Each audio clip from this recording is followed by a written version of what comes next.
popolnoma zgrešen.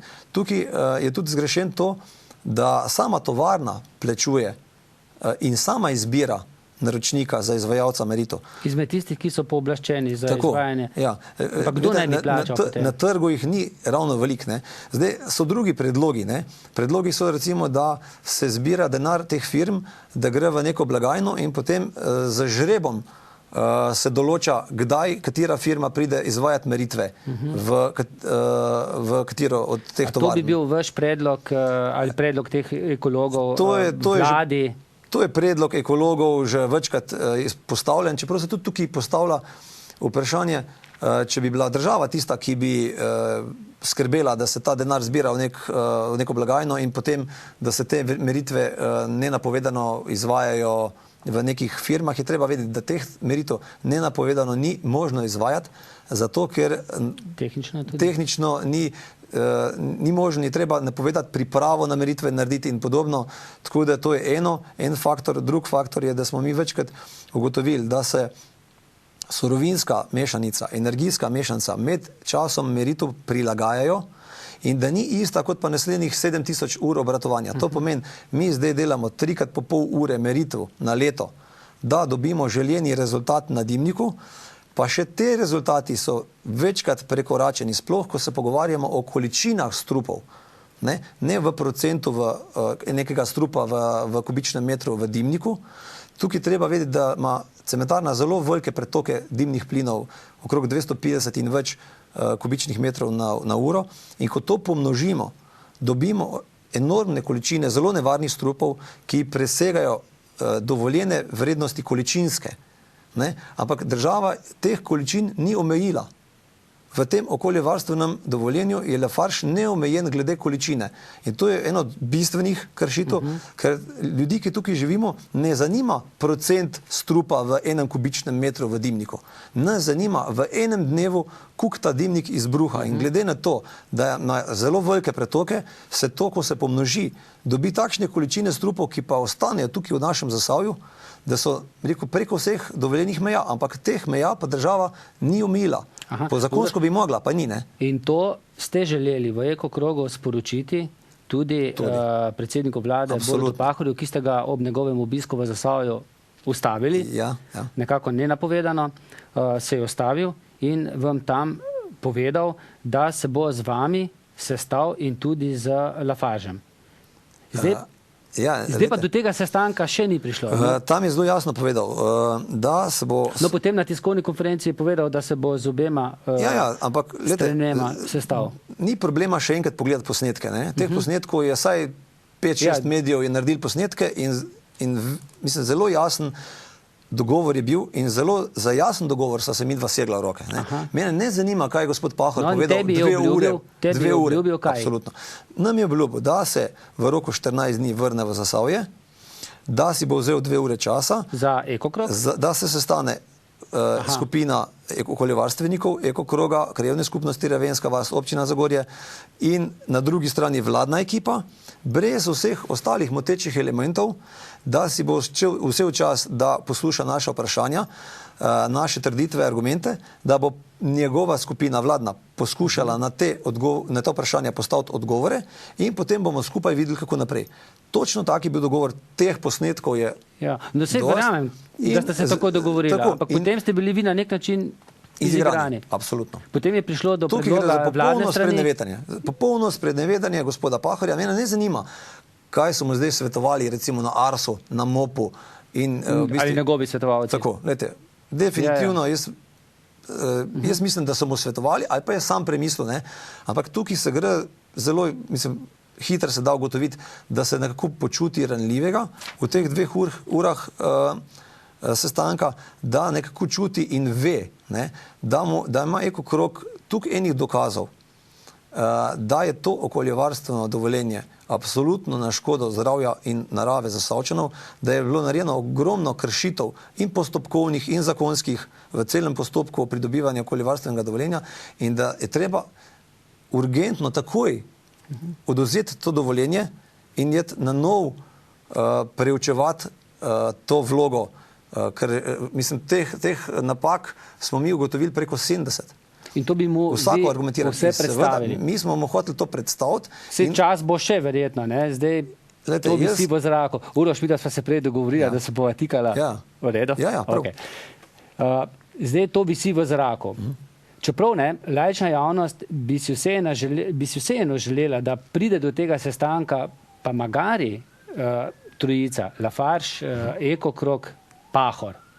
Ja, lejte, ampak to je mogoče laična javnost, ki nima za sabo na desetine ali pa... Ampak Uroš, kaj bi s tem zgubili vi v Ekokrogu, če bi imeli vi recimo uro možnosti povedati, potem še Lafarge, uro možnosti tudi odgovoriti mogoče na vaše trditve in potem bi tako in tako bi slišal Pahor tudi stran Lafargea. Lejte, teh sestankov, ko so vključeni glavni akterji, onesnaževalci, smo imeli že tukaj in teh zavajanj iz strani teh tovarn že na pamet poznamo toliko, da ni nobene potrebe, da jih še enkrat poslušamo.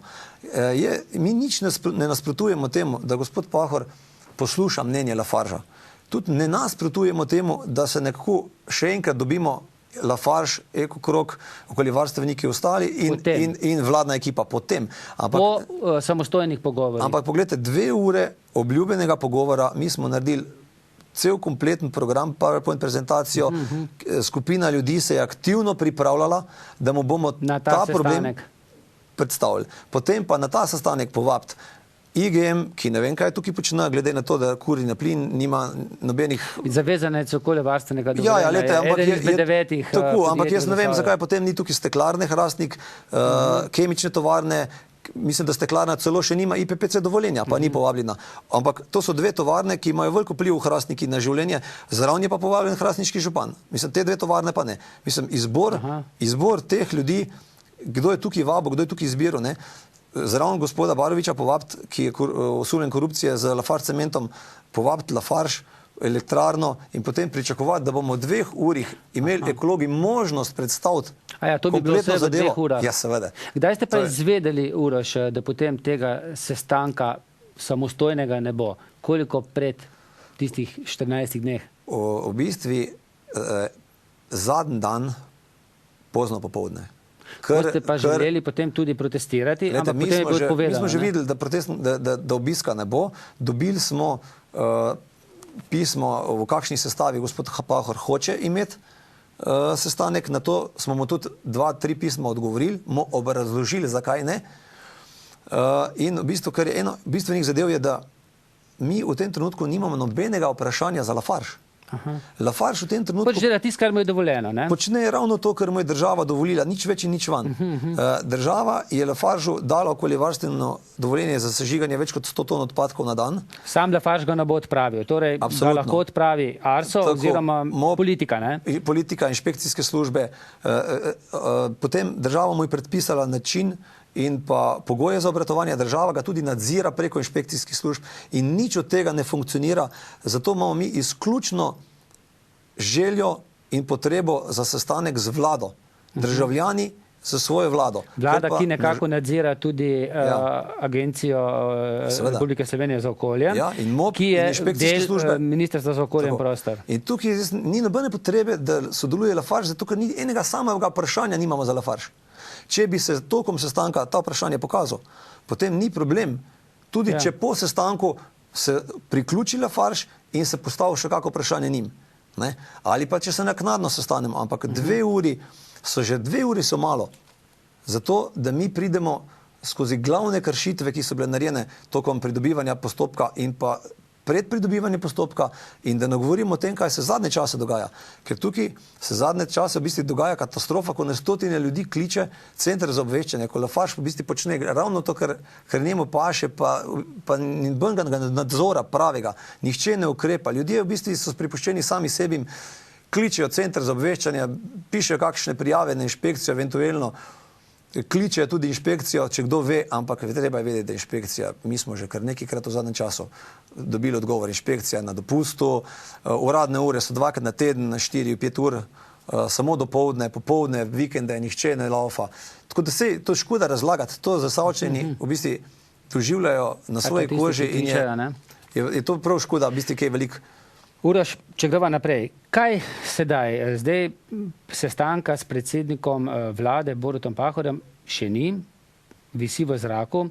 Mislim, da si v Reporterju tudi povedal, da se je predsednik zlagal, ko je odgovoril, da ti odgovarja oziroma Eko krogu na vsako pismo, kar pa je ne drži. Glede, mi imamo, kar nekaj pisem ima gospod Matjaž Švagan, ki je v bistvu, že mislim, da se celo več kot 2 leti trudi, da bi prišli do sestanka. Odkar je vlada ustoličena, ne? Tako, da bi prišli do sestanka občine Zagorje, vodstva občine Zagorje, mogoče tudi celo vseh političnih strank, Eko kroga in pa vlade. Ne? V bistvu se na te pisma se niti ne odgovarja. Ampak to bi bilo bolj seveda njega vprašati. Kar se pa nas tiče, smo mu kot krajevna skupnost pošiljali vednost, kot Eko krog smo mu pošiljali vednost, vse važne dopise in zadnje čase smo mu 2-3 pisma poslali, kjer smo bili sopodpisniki, Eko krog, krajevna skupnost Ravenska vas, občina Zagorje, ni odgovora. S povratnico je kako? Ja, v bistvu, mi imamo vso dokumentacijo, da smo mu pošiljali pisma. Odgovorov ni.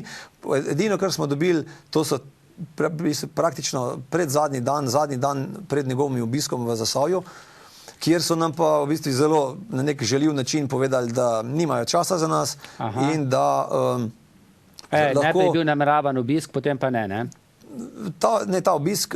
Sestanek z Eko krogom? Ne, ta sestanek prej z gospodarstveniki, kjer smo v bistvu še zadnji teden poskušali preko elektronske pošte se dogovoriti z gospodom Pahorjem, da vendarle se sestane z nami, da mu predstavimo vsaj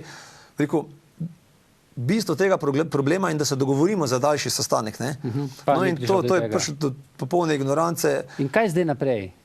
Če do tega sestanka naprej, kaj Eko krogu preostane, Uroš? Mi smo, bom rekel, postavili zelo širok odprt prostor za ta sestanek in sicer od 23. avgusta do 15. septembra. Torej čas že volilne kampanje tudi, ne? Ja, ampak to nas v bistvu ne zanima. Mi v bistvu Zasavčani, čas ni na strani Zasavčanov.